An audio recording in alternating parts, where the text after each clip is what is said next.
నగరిలో మంత్రి రోజా చేతులెత్తేశారా? దాదాపు ఓటమి ఖాయమని ఒక అంచనాకు వచ్చారా?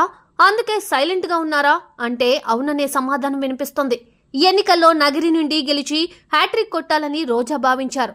కానీ సొంత పార్టీ శ్రేణుల నుండి ఆమెకు సహాయం అందలేదు.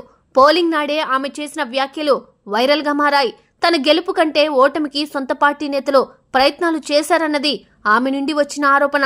అయితే ఇప్పుడు రోజా సైలెంట్ కావడం, ప్రైవేటు ప్రాజెక్టుల శంకుస్థాపన, టీడీపీ అభ్యర్థి గాలి భానుప్రకాష్ చేయడం హాట్ టాపిక్ గా మారింది.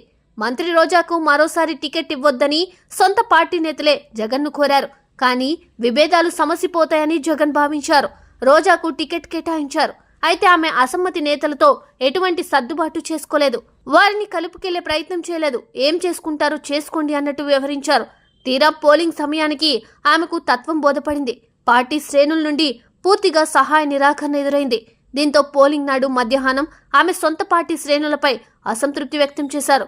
పరోక్షంగా ఓటమిని అంగీకరించారన్న కామెంట్స్ కూడా ప్రారంభమయ్యాయి.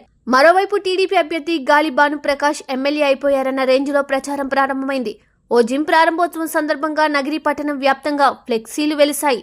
అందులో కాబోయే ఎమ్మెల్యే అంటూ గాలి భానుప్రకాష్ ను పేర్కొన్నారు. అయితే నగరిలో చీమ చిట్టుకుమన్న రోజా స్పందించేవారు.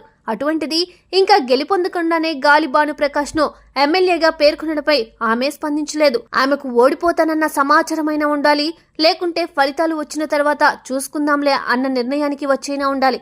మొత్తానికైతే నగరిలో రోజా వ్యవహారం ఇప్పుడు రాష్ట్ర వ్యాప్తంగా హాట్ టాపిక్ గా మారింది.